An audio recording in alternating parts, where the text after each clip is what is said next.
Բարև ձեզ հարգելի հայրենակիցներ, ուղիղ եթերում Նոյան Տապանն է Երևանից, տաղավարում հյուրընկալել եմ Արդար Հայաստան կուսակցության նախագահ Նորայր Նորիկյանին եւ հիշեցնեմ, որ ուղիղ եթերի ընթացքում կարող եք զանգարել ամերիկյան 819753321 եւ հայաստանյան 060 351131 հեռախոսահամարներով եւ հարցեր տալ Նորայր Նորիկյանին։ Բարև ձեզ, պարոն Նորիկյան, շնորհակալ եմ Նոյան Տապանի հրավերն ընդունելու համար։ Ես եմ շնորհակալ հրավերի համար։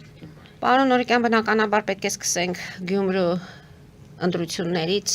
ձեր գնահատականը հաշվի առնելով, որ որևէ քաղաքական ուժի փաստորեն հաջողվեց հավաքել 50 գումարած 1% անհրաժեշտ քվեները։ Եվ այսօր կարծես թե Գյումրին արդեն սպասում է միասնություն կուսակցության ներողություն։ Այսօր սպասում է արդեն Մարտուն Գրիգորյանի նոր հայտարարությանը կմիանա արդյոք Վարդան Ղուկասյանին թե ոչ, որտեղ Վարդան Ղուկասյանը երեք հայտարարեց, որ եթե միանան, ապա այդ ժամանակ արդեն կձևավորվի ընդդիմադիր իշխանությունը։ Ձեր կարծիք ընդհանրապես հետևել եք իրադարձություններին, ինչպես եք գնահատում։ Ընդ որում ընդդիմությունն ասում է, որ սա Նիկոլ Փաշինյանի պարտությունն է Գյումրիում։ Շնորհակալություն, շատ հարցերում կարող ենք արձանագրել, որ տեղ ունեցող իրադարձությունները եւ հետևանքները գործող իշխանության պարտությունն են։ Կոնկրետ Գյումրիում տեղ ունեցած ընտրությունները վկայեցին այն հանգամանքի մասին, որ քաղաքական դաշտը պարզապես զավթված է գործող իշխանության եւ նախորդ իշխանությունների կարկառուն ներկայացուցիչներ, մասնավորապես Ռոբերտ Քոչարյանի եւ Սերժ Սարգսյանի աջակիցների կողմից եւ իսկապես ստեղծվել է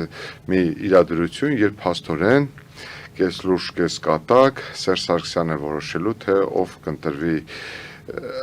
Գյումրու քաղաքապետ կամ ով չի ընտրվի, որովհետև ձեր կողմից մատնանշված անձը Մարտուն Գրիգորյանը նախ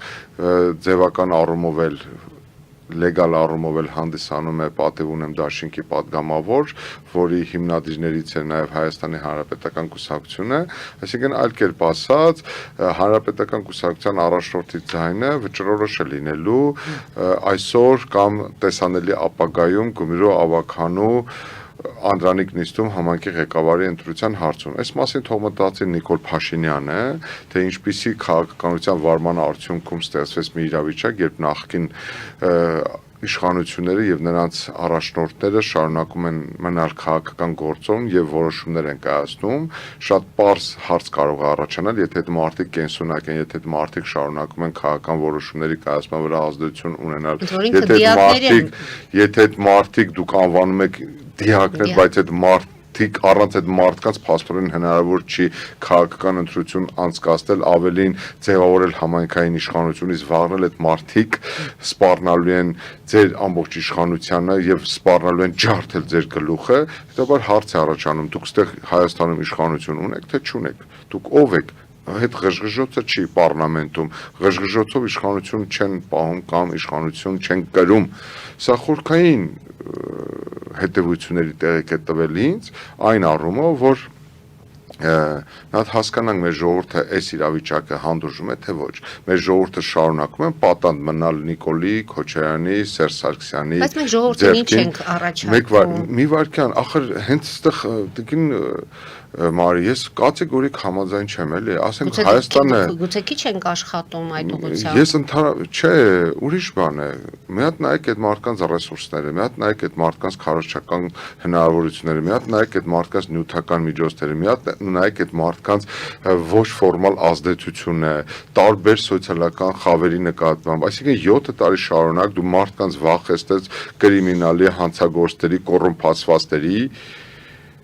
վերադարձով նրանց օգտագործեց քաղաքական ընտրությունների ժամանակ, զավթած պայես քաղաքական դաշտը, թույլ չտաց, որ նոր քաղաքական ուժերը մեծացնեն իրենց քաղաքական ազդեցությունը, քաղաքական հեղինակությունը եւ այսօր կանգնացնես ամբողջ հայ հասարակությանը ընտրության առաջ, կամ ինձ ես ընտրում, կամ Քոչարյանին, կամ Սերժին, կամ ինձ ես ընտրում, կամ այդ երկուսից մեկին։ Սա ազնիվ ու արդար չէ, տիկին Մարի։ Հիմա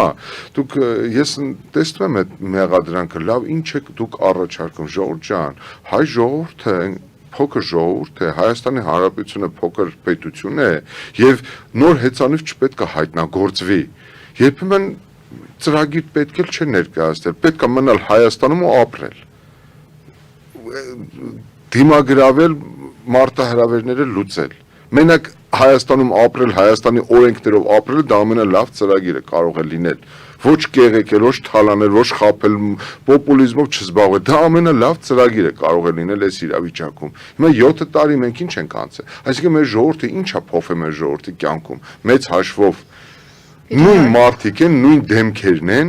նույն 88-ից գալիս են այս մարդիկ, չեն հոգնում, չեն զզվացրել մեր հասարակությանը, մեր ժողովրդին։ Եվ արդյունքում ստեղծվում է հետևյալը. դուք ինչ եք առաջարկում, որ ձեզ չեն ընտրում։ Հələ կներեք, հələ Ռոբերտ Քոչյանի փողերը տվեք մեզ, նրանց հեռուստաընկերությունները տվեք մեզ, նրանց քարոզչական մեդիաները տվեք մեզ։ Տեսնեմ մենք մեզ չեն ընտրելու, մեզ ընտրող չի լինելու, այսինքն դուք ինչ եք ասում, տիկին Մարի, եթե մեր երկրում դու չեք Նկատի ունեմ մենք չունենք։ Ես գիտեմ, որ դա ձեր խոսքը չի, Ես դուք հանրության- սադրեցիք, ես Չեմ սանդրում, հանրության կարծիքն եմ ես այստեղ։ Շատ լավ, ներկայացնում։ հանրությունը ինչ է ասում հայ ժողովուրդը, եթե չես սպաննել, Արցախը չես կործանել, կոռուպցիայով չես զբաղվել, թալանով չես զբաղվել, ընտրակեղծարարությամբ չես զբաղվել, տարիներ շարունակ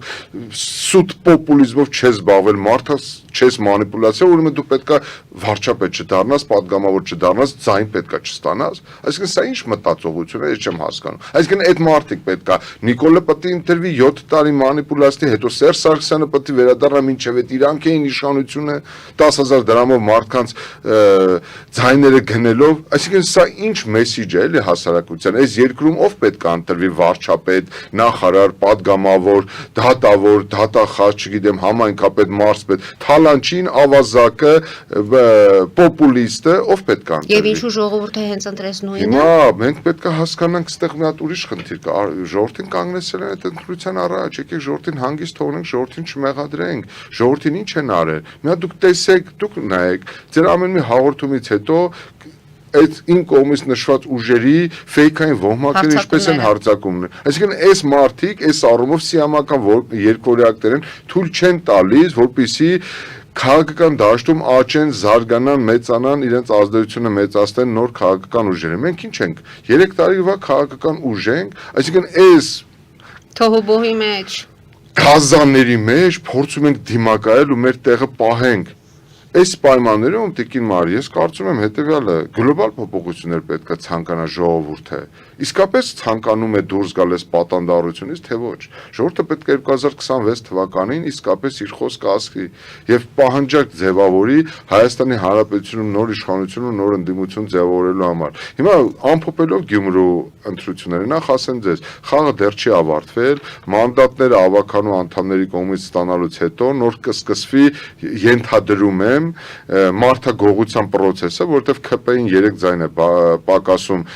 քաղաքապետ ընտրելու համար եւ իրենք կփորձեն նախադեպեր ունեն Երևանի ավականու ընտրություններին, Վանաձորի ընտրություններին, Ալավերդի ընտրությունների, համայնքային ընտրությունների արդյունքներից հետո ՔՊ-ն ինչ է արել։ ՔՊ-ն գնացել է մարդագողության ճանապարհով, այլ խմբակցություններից մարդկանց գողանալով տարբեր կոմպրոմատների, բռնությունների, տարբեր միջոցների, ոչ օրինական միջոցների գործադրմամբ ձևավորել է ավականի։ Հիմա էլ կտեսնենք, թե ինչ քաղաքական իրավիճակ կոնյունկտուրա կձևավորվի,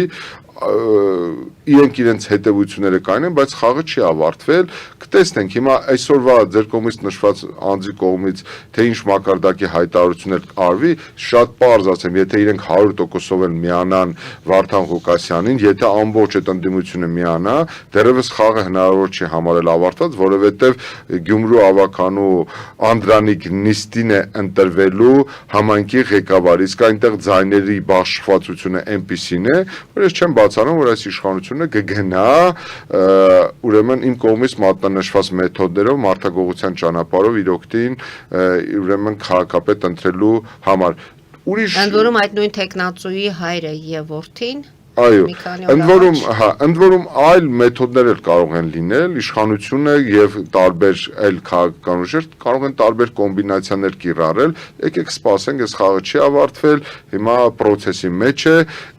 մեր ժողովուրդը թող հետևությունների հանգի թե ինչ ընտրություն է կատարել եւ մի բան եմ ուզում ասել, ամենայն հարգանքով մեր հասարակությանը չպետք է տեղական ինքնակառավարման մարմինների ընտրությունները գերագնահատել։ Կտեսնեք մեկ 10 օր 20 օր հետո բոլորը կմոռանան, կանցնեն իրենց իրական կյանքին, իրենց խնդիրների լուծմանը, Հայաստանի Հանրապետությունում գլոբալ խնդիր լուծելու համար անհրաժեշտ է պատրաստվել հերթական խորհրդարանական ընտրություններին, որի ընթացքում այո պետք է դնել շրջադարձային բեկում ենթադրող գործողություններ իրականացնելու նպատակադրմանով հասնել դրան։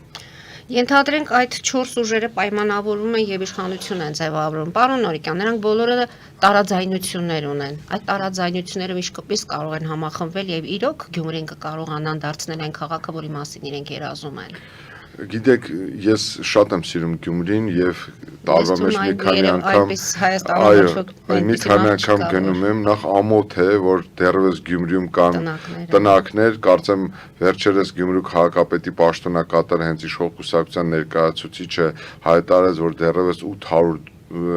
տնակներ կան, իրենց բարերով դոմիկներ կան, ընդ որում սա առաջին հերթին իրենց խայտարակությունն է, 7 տարվա մեջ իրանք կարող էին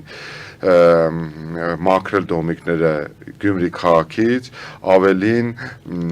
բոլոր ժամանակների իշխանությունների խայտարակությունն է, որ 37 տարի անց երկրաշարժից Գյումրիում առկա են դոմիկներ, վթարային շենքեր, ենթակառուցվածքների կառուցման անհրաժեշտություն եւ ամենակարևոր խնդիրը Գյումրիում դա աշխատատեղերի խնդիրը, ինչը բնորոշ է Հայաստանի Հանրապետության մնացած այլ բնակավայրերին, այսինքն միայն դոմիկների վերացումով այնտեղ խնդիրը չի լուծվելու, Հայաստանի Հանրապետությունում եւ մասնավորապես նաեւ Գյումրի քաղաքում Շիրակի մարզում անհրաժեշտ է իրականացնել այնպիսի գործունեություն արդյունավետ կառավարման միջոցով, որը հնարավորություն կտա նոր աշխատատեղերի ստեղծման։ Ի վերջո Գյումրին դա արդյունաբերական քաղաք է եղել, նաև մշակութային արվեստի քաղաք լինելու, սպորտային քաղաք լինելուց զատ, առաջին հերթին դա արդյունաբերական քաղաք է եղել։ Ու հիմա մեզ համար շատ կարևոր է հասկանալ, թե 10 տարի, 20 տարի հետո մենք ինչպիսի Գյումրի ենք ունենալու, ինչպիսի Հայաստան ենք ունենալու, ինչպիսի այլ բնակավայրեր ենք ունենալու։ Այդ առումով ես չեմ տեսնում որևէ այլընտրանքային հայեցակարգ, որը ցույց կտա, թե 10-20 տարի հետո մենք ինչպիսի ուրեմն քաղաք ենք ունենալու։ Կոնկրետ այս իշխանությունը խոստացել էր Գյումրիում կառուցել 4 նավահանգիստ։ Այսինքն դա ինչ էր նշանակում, աշխարհում ընդունված ուրեմն գաղափարը, երբ որ առանց ծովի բեռները տեղափոխվում են, կայանվում են, ամբարվում են, պահեստավորվում են այդտեղ եւ տեղափոխվում են։ 7 տարվա մեջ այս մարդիկ իրենց խոստացածը չեն կատարել ու ի զարմանս ինձ նաև ստանում են այդքան քվե։ Սա լուրջ մտորելու տեղիք է տալիս։ Եկեք սենց ասենք, Գյումրիում ԿՊ-ն երբեք իշխանություն չի ունեցել զուտ, ԿՊ-ական քաղաքապետ չի եղել, իրենք եկան 18 թվականին, այն ժամանակ եթե չեմ սխալվում Սամվել Բալասանյանն էր, վերջինս խելոք աշխատեց ԿՊ-ի հետ, հետո էլի Բալասանյան դաշինքը հաղթեց, իրենք քաղաքապետ առաջադրեցին, աշխարհը փուլ չի գա, որ առանց ԿՊ-ական քաղաքապետի Գյումրին շարունակի ապրել, այլ խնդիր է, թե մենք ժամանակ արդյոք չենք կորցնում, արդյոք 7 տարիներին եթե ԿՊ-ն քաղաքապետ չի ունեցել Գյումրիում, բայց արդյոք այլ ռեսուրսների կիրառման մարզպետերը իրանք են եղել, այլ համայնքների ղեկավարները իրանք են եղել, ի վերջո գործադիր իշխանությունը իրանք են, ազգային ժողովում մեծամասնություն իրանք են, ի վերջո մենք պետք է մի բանում հասնենք հետևության, համայնքի ղեկավարին պետք է ընտրի այդ համայնքի բնակչությունը, համայնքի բնակչության սրտով պետք է լինի, թե ով պետք է ղեկավարի իր համայնքի, իր ավականին, երբեմն այսքան կուսակցականացումը կամ քաղաքականացումը համայնքային խնդիրների լուծումը երբեմն առավել վանող ազդեցություն հետևանքն է ունենում։ Ի վերջո համայնքի ղեկավարի լիազորությունները կոնկրետ սահմանված են տեղական ինքնակառավարման մասին Հայաստանի Հանրապետության օրենքում եւ հստակ է թե ինչ ոլորտում են իրենց գործառույթները սահմանափակվում եւ ավարտվում, որովհետև Գյումրու ավականու ընտրություններին խոսել Եվրոմիությանը անդամակցելու կամ Ռուս-Բելարուս դաշինքին անդամակցելու մասին ուղղակիորեն մի քիչ Վերտրուցական ներդրումների մասին բաց խոսում են, չէ՞։ Թեկուզ ռուսական ներդրումների մասին, այստեղ հասկանում եք, որ մեր ժողովրդին հաճոյանալու խնդիր է լուծվել նաև դրանով, որովհետև ակնհայտ է, չէ, որ Հայաստանի Հանրապետության, Ռուսաստանի Դաշնության կամ Հայաստանի Հանրապետության Եվրամիության հարաբերությունները այնպիսի մակարդակի վրա են, ավելի ներդրումների աճը մեծացնելու համար շատ դեպքերում դա մասնավորի պարզապես տվյալ տարածքում գործունեություն, ձեռնարկատիրական գործունեություն իրականացնելու փոխադարձ եւ փոխշահվետ շահով է պայմանավորված։ Ես հավաստիացնում եմ, եթե Գյումրում տնտեսական գործունեություն ծավալելու նախադրյալներ լինեն, ոչ մի համայնքի ղեկավար չի կարող ոչ խոչընդոտ հանդիսանալ, ոչ էլ չգիտեմ ինչ վարքագիծ դրսևորել։ Բիզնեսը կգտնի իր տեղը եւ կապահովի համապատասխան շահութաբեր գործունեություն։ Այլ խնդիր է, որ երբեմն մենք տուրք ենք տալիս այդ պոպուլիզմին եւ փորձում ենք լսել, թե այս կամ այն քաղաքականացված սուբյեկտը ինչպիսի դիմագծով է հանդես գալիս հանրությանը։ Ես հույս ունեմ, որ այս ընտրություններով կամ ակնկալում եմ, ցանկանում եմ, որ հաղթի գյումրեցին։ Գյումրու ձայնը թող լսելի լինի, Գյումրու խնդիրները թող լուծվեն։ Ինձ համար բացարձակապես նշանակություն չունի, թե ով է գյումրեցու կողմից ընտրված քաղաքապետը, համայնքի ղեկավար, թող իրենց, ինչպես իրենք են ասում, իրենց սրտով լինի, իրենց ուզածով լինի, իրենց համով հոտով այդ ցանկությամբ լինի, բայց վիճակ փոխվի, մթնոլորտ փոխվի քաղաքում, կյանքը փոխվի քաղաքում, աշխատատեղեր ստեղծվեն, մարդիկ աշխատեն, մարդիկ փորձեն հեռանալ։ 30 տարի լսում եմ, 30 տարի ուրեմն ավտոկայանի խնդիր չեն կարողացել լուծել։ Դա խայտառակություն չի։ Փողոցների խնդիր չեն կարողացել լուծել։ Այս իշխանությունը ինչ որ անընդհատ թմկահարում է ասֆալտապատման գործընթացը։ Ասում են ծննդատան այդ կառուցման հետ կապված գործերը դեռ չեն կարողանում ավարտել։ Երբ Սարիկ Մինասյանին հարցրեցին, եթե դուք չանցնեք այդ ներդրումը հնարավոր է, դուք հնարավորություն տակ բերել Գյումրի, որպեսզի այդպես ասած դոմիկների հարցը լուծվի։ Եվ ինչ հասկացաք նրա պատասխանից։ Ես եկեք մի բան հասկանանք, Գյումրու համայնքը որպես միավոր չի կարող ունենալ այնպիսի բյուջե հասկանալի պատճառներով, որ կարողանա ինքնուրույն լուծել համայնքի առջև ծառացած խնդիրները։ Առավել եւս հաշվի առնելով, որ Գյումրին մեծությամբ երկրորդ քաղաքն է, այսինքն Հայաստանի Հանրապետության պետական բյուջեի կառավարության կողմից տրվող սուբվենցիաների, դոտացիաների միջոցով է նաեւ հնարավոր վերականգնել Գյումրին կամ, չգիտեմ, զարգացնել Գյումրին, ենթակառուցվածքներ, բայց նորից եմ կրկնում, դուք ինչքան ասֆալտ ուզում եք, փռեք։ Եթե դուք աշխատատեղ չեք ստեղծում, եթե մարդկանց համար նոր հավելյալ արժեք ստեղծող միջոցներ չեք ստեղծում, եթե դուք գործարաններ չեք կառուցում, ժողովուրդ, մենակ տուրիզմով երկիր չեք պահելու, երկիրը պահվում է արդյունաբերությամբ, 30 տարի, եկեք անկեղծ լինենք ինքներս մեզ, մեծամտությամբ չտառապենք, եկեք մի հատ անկեղծ ինքներս մեզ վերլուծենք, ասում եք նոր գաղափար, ինչով եք դուք զարմացնում կամ ցանկանում ներկանալ ժողովրդին։ Եկեք մի հատ ինքներս 30 տարվա հետագծով մի հատ հասկանանք, մենք ինչ ենք ստեղծել որպես ազգային արժեք, մենք ինչ արտադրանք կարող ենք այսօր ներկայացնել աշխարհին։ Մեր Made in Armenian որն է, որ մենք ինչով կարող ենք ներկայանալ։ Ինչպես կարող ենք մեր արտադրությամբ աշխարհին բերել մեր դուռը, մեծ ներդրողներին ինչ անենք, որ գրավենք նրանց, որպեսզի նրանք Հայաստանի Հանրապետությունում ներկայացուցիչներ բացեն, ասենք գիգանտ Toyota-ն կամ, չգիտեմ, ավտոարտադրող այլ հսկա ընկերություններ, ինչպես անենք, որ մեր արտադրանքը դառնա Իրանի շուկայի համար անհրաժեշտ, Ռուսաստանի շուկայի համար, չգիտեմ, հարևան այլ երկրների համար, Արևելյան Եվրոպայի համար, Ամերիկայի Միացյալ Նահանգների համար։ Այսինքն մենք ինքներս պետք է այս հարցերը մեզ տանք, մենք ինչ որ կարողունակ ուժ ռեսուրսներ ունենք Հայաստանի Հանրապետությունում նման արտադրություն կազմակերպելու համար։ Հայաստանը ի վերջո ստրատեգիական առումով ինչպիսի երկիր է, տեխնոլոգիական երկիր է, գյուղատնտեսական երկիր է, արդյունաբերական երկիր է, զբոսաշրջային երկիր է, թե ասենք Հայաստանից դուրս գնացած 7-8 միլիոն հայերի համար ամեն տարի իրենց հարազատների տները այցելելու, իրենց ծնողների զոհված, մահացած հարազատների շիրիմներին այցելելու վայր է։ Մի հատ եկեք հասկանանք, մենք ուզում ենք պետություն ունենալ, թե ոչ, եթե ուզում ենք պետություն ունենալ, այդ պետությունը ապրում է, հենվում է ենթակառուցվածքների վրա, արտադրության վրա, արդյունաբերության վրա, նորագույն տեխնոլոգիաներով գյուղատնտեսության վրա։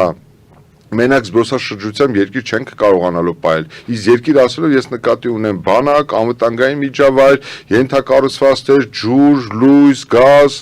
չգիտեմ, մնացած ատրիբուտները։ Ի վերջո գիտեք ինչ, այստեղ շատ կարևոր է նաև մի հատ ուրիշ գաղափարի մասին խոսել։ Ուզում եք Հայաստանը դարձեք աշխարհի, չգիտեմ, ամենալավագույն ասֆալտն ունեցող երկիրը։ Եթե մարդը այստեղից հեռանում է, եթե մարդը այստեղ ապագա չի տեսնում, եթե մարդը իր երեխայի հետ կապված ապագան կառուցում է Հայաստանի սահմաններից դուրս, ոչ մի խնդիր չի լուծվելու։ Հիմա ամենակարևոր կոդը, ես ամենայն հարգանքով մեր ժողովրդին, իմ ժողովրդին, ես Հայաստանի Հանրապետության բոլոր ժամանակների մտավորականությանը ես դες անկեղծ ասում եմ, քանի չենք մեր ուղեղից չենք անջատել այդ կոդը, որ Հայաստանից չի կարելի հեռանալ, չպետք է հեռանալ ու վերջ։ Իսկ եւ հակառակը պետք է վերադառնալ Հայաստան, մեծ վերադարձի գաղափար եք ասում, ասեմ ամենահաջորդ իշխանության թիվ 1 ռազմավարական գաղափարը դա մեծ վերադարձի գաղափարն է լինելու։ Պետք է մեծ վերադարձի կոնցեպտը բերել։ Նիկոլ Փաշինյանն էլ այդ հետադարձ կատարելու հեղափոխությունից հետո այդ պայմանը դրեց, հեղափոխությունից հետո հայերին հրավիրեց, ասեց եկեք Հայաստան, լավ է լինելու։ Այստեղ գիտեք իմ հարցը որն է։ Տեսեք, Գյումրիի ընտրությունները ցույց տվեցին, որ ժողովուրդը փաստորեն ամբողջությամբ չմասնակցեց ընտրություններին։ Ես այդ տարածյոն երեք Facebook-յան իմեջում այդպիսի մի գրառում եմ արել կարճ, որ աստիճանաբար հանգում եմ այն մտքին, որ Հայաստանի Հանրապետությունում ընտրությունները պետք է դառնան պարտադիր, ընտրություններին մասնակցելը։ Այսինքն Հայաստանի Հանրապետությունում ընտրելու իրավունք ունեցող յուրաքանչյուր ոք ընտրությունների օրը դա պետք է համարի սահմանադրական պարտականություն եւ մասնակցի ընտրություններին։ Ավելին ենթադրում եմ, որ նաեւ նման ընտրակարգի պայմաններում պետք է ունենանք բոլորին դեմեմ հնարավորությունը։ Մի խոսքով կոնկրետ, այսինքն երբ որ մենք բոլորին ներառենք Հայաստանի Հանրապետությունում ընտրելու իրավունք ունեցող քաղաքացիներին, ներառենք ընտրական գործընթացների մեջ, ենթադրում եմ, որ ամբողջ քաղաքական պայքարի տրամաբանությունն էլ կփոխվի, որովհետեւ հիմա տեսեք ինչ է, մեզ ասում են, որ Գյումրին ունի 110,000 ընտրող։ Հասկանում ենք նաև թվերի արդյունքները տալիս են մեզ հնարավորություն, եթե չեմ սխալվում 40 քանի հազար մարդ է։ 40-ից մի փոքր ավել մարդ է մասնակցել, այսինքն շուրջ 40% է մասնակցել ընտրություններին, ճիշտ է։ Այսինքն 60% ընտրողների չեն մասնակցելի։ Հիմա այս 40%-ից մի հատ նայեք, թե յուրաքանչյուր տեխնացու ինչքան է ստացել, ինչքան ձայն է ստացել։ Ցանկացած տեխնացու, ես թե համակրանքների, հակակրանքների դիտանկյունից չեմ նայում։ Ենթադրենք նույն Վարդան Ղուկասյանի մասով ասեմ, ինքը ստացել է այդ 40% մասնակիցների 20%-ը, ճիշտ է։ Այսինքն ստացվում է հետևյալը, եթե հիպոթետիկ նա դառնա ընտրվի Գյումրու քաղաքապետ, դե դուք հիմա պատկերացեք ինքը Գյումրու իրական ընտրողների քանի տոկոսի կողմից ստացած ձայների արդյունքում է դառնում։ Պետք է դառնա նաև այն 60%-ը քաղաքապետը, որը չի այստեղ ես խնդիր եմ տեսնում, հետևաբար, եթե հնարավոր լինի այնպիսի ընտրակարգ սահմանել, որը ընտրողներին հնարավորություն չի տա սեփական պատկերացումներով մասնակցել կամ չմասնակցել, այլ պարտադիր դարձնել ընտրությունները, սա կարող է պատկերացեք այդ 60%-ը գալ բոլորին դեմ քվեարկեր։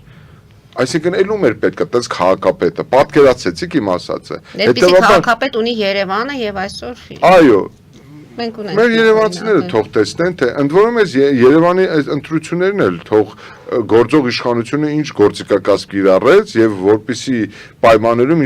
ինչ հանգամանքներում ընտրվեց գործող քաղաքապետը Երևանի։ Հարցը հետևյալն էր եւ դուք ասացիք այդ մասին, այստեղ արդեն հանրության վստահությունը բարձրացնելու, տրամադրությունը ստեղծելու, մարդկանց հավատը նորից ներշնչելու անհրաժեշտությունը մենք ունենք։ Եվ մինչև 2026 թվականը, եթե ընտրությունների գնում ենք նորից այդ փոքրականակ հատվածով, ինչպես դուք եք ասում, քաղաքական դաշտում ոչ մի բան նորից չի փոխվի։ Այս առումով մեզ յուրովի դրական առումով ցնցում է անհրաժեշտ, լուրջ գլոբալ ցնցում, հանրության լայն զանգվածների ներգրավմամբ լուրջ ցնցում է անհրաժեշտ, որպեսզի հանրությունը ի ցույց դրի իր անհամաձայնությունը գործող կառավարման փիլիսոփայության նկատմամբ, բարքերի նկատմամբ, ընտրական մշակույթի նկատմամբ, ընտրությունների կազմակերպման որակի նկատմամբ, ընտրություններին մասնակցող քաղաքական սուբյեկտների նկատմամբ։ Ի վերջո բավական է մեր ժողովուրդը պատանդ մնա այս հին ու նոր ներկայուն նախքին այս գզվրտոցին։ Մեր ժողովուրդը ինքը պետք է այդ քաղաքական կամքը, այդ կամային հատկանիշը դրսևորի, ասի այլևս ես չեմ ցանկանում մնալ ձեր պատանդը, ես պետքա որոշեմ, թե ով պետք է լինի իմ հաջորդ իշխանությունը։ Այս տեմպերով ժողովուրդ 1.5 տարին քիչ ժամանակ չի, հնարավոր է բեկում իրականացնել, հնարավոր է իսկապես ստեղծել մի միջավայր, որտեղ ժողովուրդը կգնա ու ոչ կասի։ Եթե շատ պարզ ասեմ հետևյալը, մեր ժողովուրդը Նիկոլ Փաշինյանը մինչև 2018 թվականը եւ 18 թվականի իշխանապողության գործընթացում ասում էր պետքա պայքարել ռոբասերժական համակարգի դեմ։ Հիմա ես ասում եմ հետևյալը, սիրելի ժողովուրդ, 7 տարիների կառավարումից հետո ցավոք սրտի մեր կյանքում շոշափելի փոփոխություններ տեղի չունեցան, ավելին այս 7 տարիները ուղղակիորեն արյան տարիներ են, ձախողումների, տապալումների տարիներ են, հիմա պետք է ուղղակիորեն այդ երկու անվանը ավելացնել, հետևյալը Նիկոլա Ռոբա սերժական համակարգի դեմ պետք է պայքարել, որպեսզի մենք կարողանանք ձերբազատվել այս իրավիճակից։ Եթե մենք չենք կարողանում դուրս գալ այս իրավիճակից, ես դες հավաստիացնում եմ, եթե ժողովրդին պահենք այս դիլեմայի առաջ, որ կամ ընտրում ես Նիկոլ կամ Քոչարյան կամ Սերժ կամ հակառակը, մենք ունենալու ենք հաջորդ հնգամյակում նույն պատկերը, ինչ պատկերը ունենք 21 թվականից մինչև հիմա։ Հիմա մեր ժողովուրդը պետք է որոշում կայացնի։ Շարունակում է դուր գալիս է իրեն այս իրավիճակը։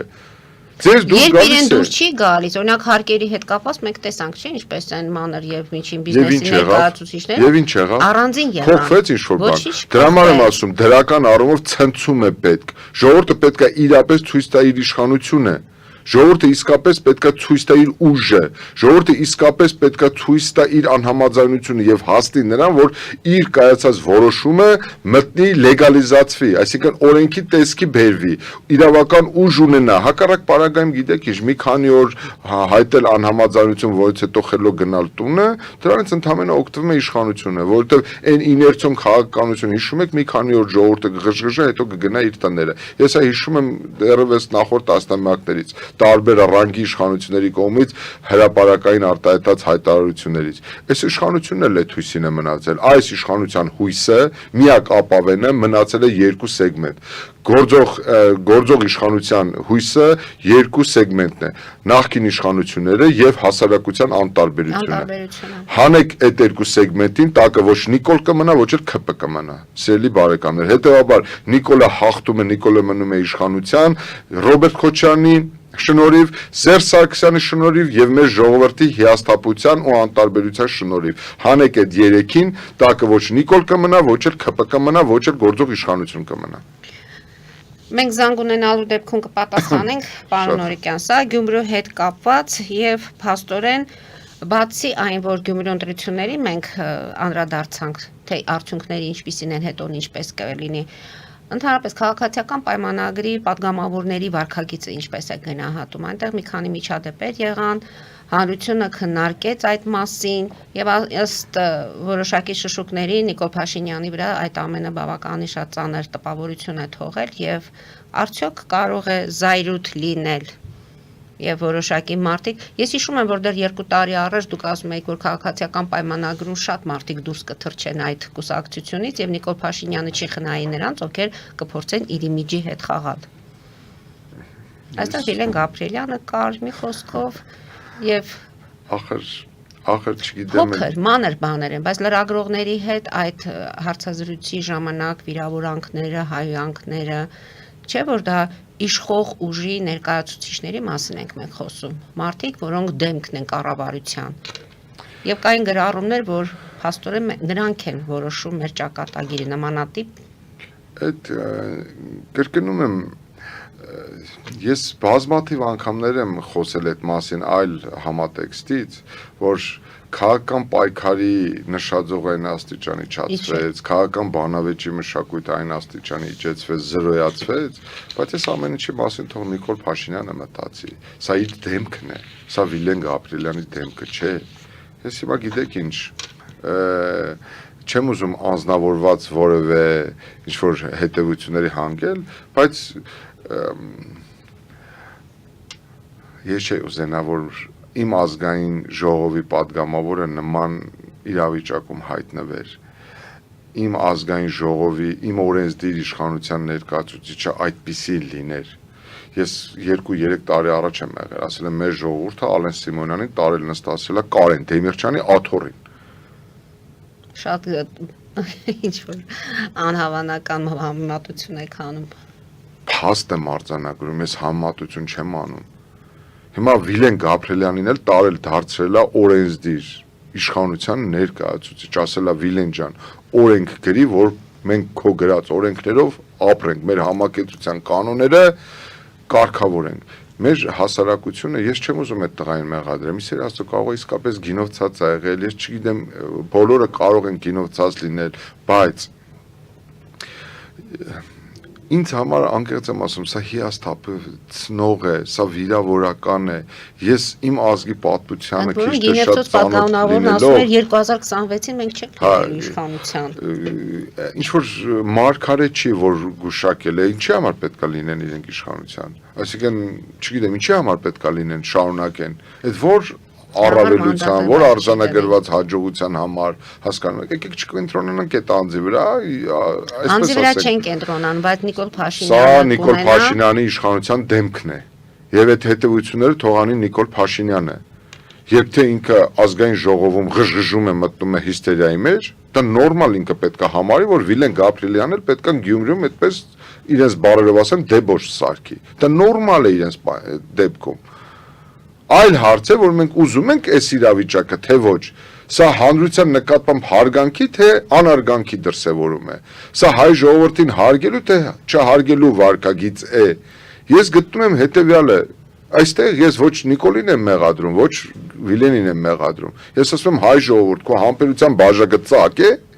ինչքան դու պետք է հանդուրժես այս իրավիճակը։ Ես դրա համար եմ ասում, այս ժողովուրդը այլևս չպետք է հանդուրժի, հետևություններ պետք է անի եւ այո, ընտրական քվեով ինքը պետք է պարզապես վերջ տա այս աստիճանաբար սողացող սանձարձակությանը։ Չի կարելի ու վերջ։ Մենք պետք է ունենանք չափանիշ, թե ով ինչպիսին պետք է լինի ազգային ժողովի падգամավորը, ինչպիսին պետք է լինի վարչապետը, ինչպիսին պետք է լինի նախարարը, ինչպիսին պետք է լինի մարզպետը, չի կարելի ուղղակի նման չափանիշների բացակայության դեպքում, այո, մենք կշարունակենք տեսնել, որ Նիկոլը ինչպես է ազգային ժողովի ամբիոնում ընկնում բառից բուն իմաստով հիստերիայի մեջ, ազգային ժողովի падգամավորը ինչպես է իրեն դրսևորում հանրային վայրերում, ազգային ժողովի նախագահը ինչպես է թքում քաղաքացու վրա, ազգային ժողովի նախագահ կամ մնացած որոշ այլ падգամավորներ ինչպես են վարվում լրագրողների հետ։ Ի վերջո, գիտեք ինչ, ես ձեզ էլ որպես լրատվական գործունեություն իրականացնող լրագրող պրոֆեսիոնալ, ես ձեզ էլ եմ համարում յուրովի 4-րդ իշխանություն, դուք ինքներդ էլ կարող եք վարքագծի կանոններ թելադրեք, այ ասենք կարելի է բոյկոտել այս կամ այն պաշտոնյային, ընդհանրապես դա բոլոր լրատվամիջոցների մասին է խոսքում, ասենք դուք ձեր վարքագծով արժե համակարգով դուք չեք վաստակել մեր միջոցով հանրությանը ներկայանալու պատիվը, որովհետև հանրությանը պետք է ներկայանալ բարեկիրթ, խելացի, հավասարակշռված, շրջահայաց, չի կարելի հանրությանը նման կերպ ներկայանալ տիկին Մարի, եւ այստեղ լրատվամիջոցների դերը ես չափից դուրս գնահատում եմ, կարևորում եմ, այսքանը։ Պարոն Նորիկյան, մեր անցնենք սահմանային իրավիճակում Սյունիքում կրակոցներ են, ինչպես եք բացատրում այդ ամենը ձեր մեկնաբանությունը եւ փաստորեն Գերմանիայի նախագահը Հայաստանում է, պետք է նորից եւ պետք է գնա Բաքու, ինչ մեսիջով է եկել եւ երկու կողմերին հավասարաչափ կոչ են անում այդ խաղաղության պայմանագիր ասվածը կնքել։ Որ եվրոպական երկրների ակտիվությունը ինձ համար ողջունել է, դա փաստ է։ Ավելին վերջին տարիներին գերմանական ուղղությունը բավականին ակտիվացել է մեր երկրի, մեր տարածաշրջանի նկատմամբ, ինչը ողջունելի է, եթե մենք նույնիսկ պահպանենք Գերմանիայի նման գերզարգացած հզոր տնտեսություն ունեցող երկրի հետ հարաբերությունները, կարողանանք նրանցից սովորել, կարողանանք նրանց ենթակառուցվածքներին ծանոթանալ, արտադրական հզորություններին ծանոթանալ, փոխշահավետ գործակցության էլեմենտներ ուրեմն հաստատել, ես միայն ու միայն կծափահարեմ, անկախ տանես քաղաքական դաշտում ինչպիսի կոնյունկտուրա է եւ ինչպիսի քաղաքական հաշվեկշիռ է։ Վերադառնանք Ալիևին։ Ժողովուրդ ջան, Ալիևը կրակելու է, ես չեմ վախեցնում ձեզ։ Ալիևը կրակելու է այնքան, քանի մենք վախվորած քաղաքականություն ենք վարում իր նկատմամբ, քանի որ մենք այս իշխանության բառերով ասած մեզ մոտ կզած վիճակ է։ Ալիևը պետք է խոսել արժանապատվության դիրքերից։ Ալիևը կկրակի այնքան, քանի դեռ մենք ամենից զիջելու քաղաքականություն ենք վարում։ Ալիևը կկրակի այնքան, քանի մենք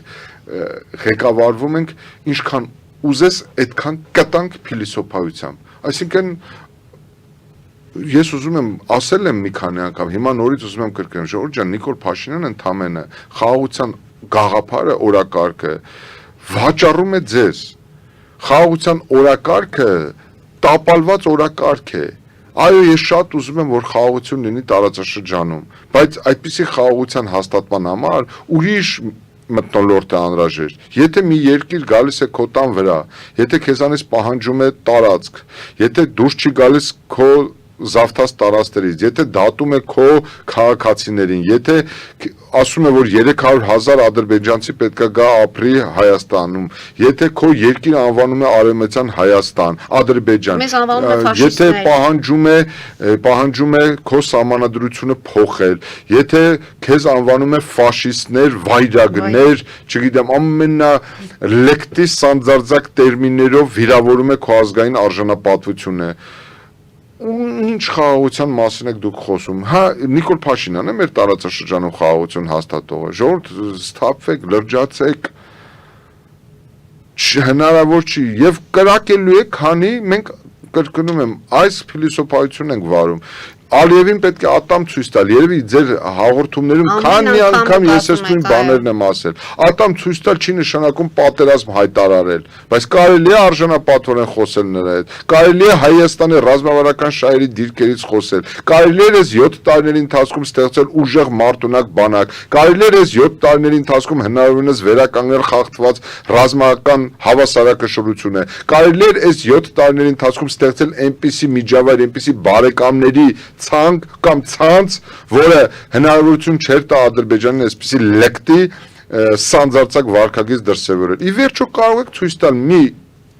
ես այդ մասին խոսել եմ, բայց հիմա էլ եմ ասում 17 կետին համաձայնեցեցի խաղաղության համաձայնագրի։ Հիմա դե բարի եղեք, նախ հրապարակեք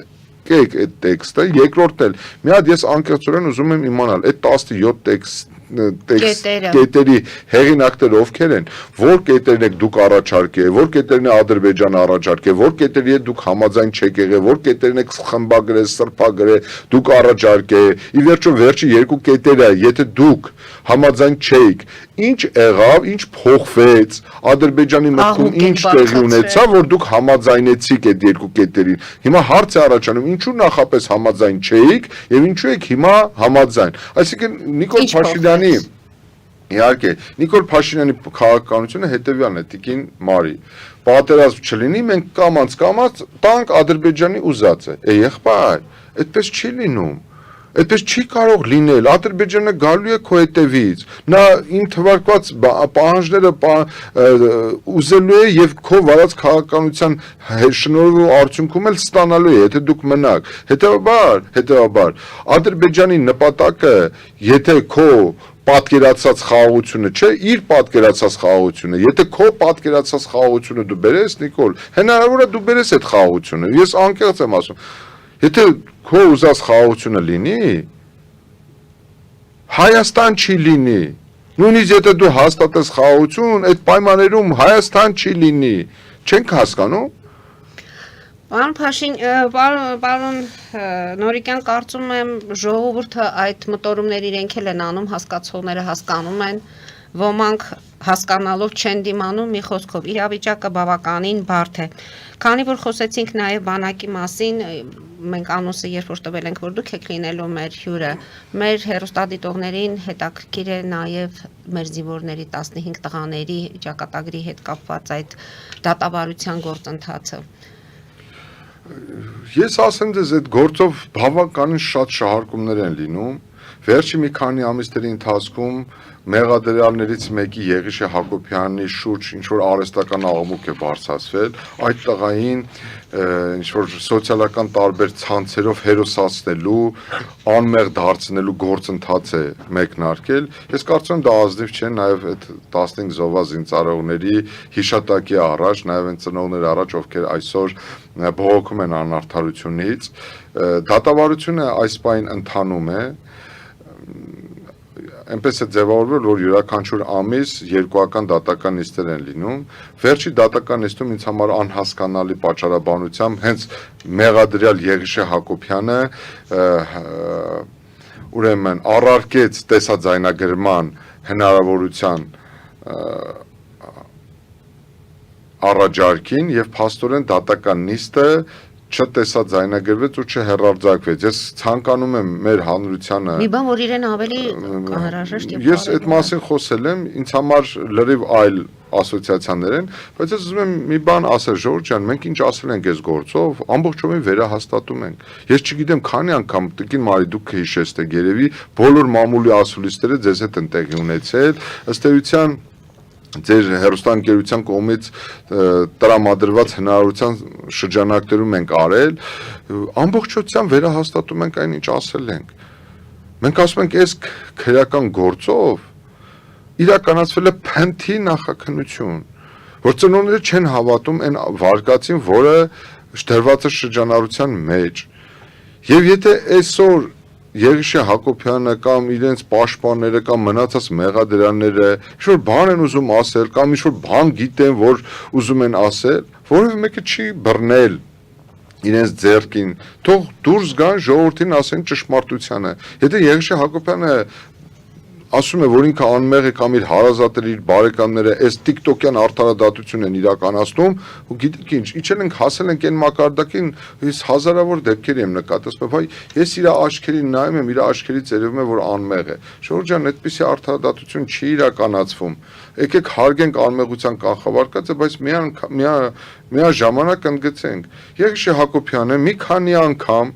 նախաքննության ընթացքում էլ, հետո դատաքննության ընթացքում էլ, օգտվելով մեղադրյալի իր դատավարական իրավունքից, ցուցմունք են տվել, որ ինքն է այրել վառարանը,